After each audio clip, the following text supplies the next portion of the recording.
হাদির বিরুদ্ধে কথা বলতে গিয়ে আজকে হাদিকে গুলিবিদ্ধ হয়ে আমাদের নতুন কর্মসূচি ঘোষণা করা হবে।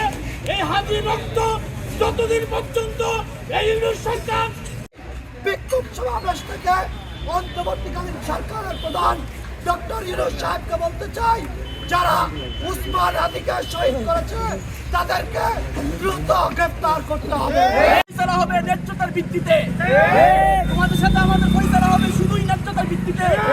আজকের থেকে এই ভারতীয় আগ্রাসন, এই ভারতীয় দেশ আমাদের সাথে বন্ধুত্ব রাষ্ট্র নেতা শরীফ ওসমান হাদির উপর ভারতীয় এজেন্ডার অন্যতম অংশ হিসেবে তাকে গত শুক্রবার জুমার পরবর্তী সময়ে গুলিবর্ষণ করা হয়।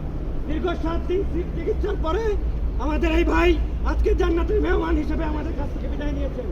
আমরা আজকের এই বিক্ষুব্ধ সমাবেশ থেকে আপনাদের কাছে অনুরোধ রাখতে চাই, হাদির খুনের সাথে সম্পৃক্ত প্রত্যেক খুনিকে 48 ঘন্টার মধ্যে ভারত থেকে বাংলাদেশে ফিরিয়ে আনার জন্য অনুরোধ করছি।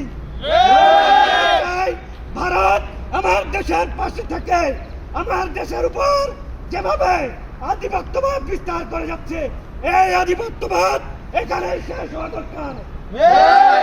আমার আজকের এই বিক্ষোভ সমাবেশে আপনাদের উপস্থিতির জন্য সকলকে অভিনন্দন জানিয়ে, সকলকে ধন্যবাদ জানিয়ে আমাদের পরবর্তী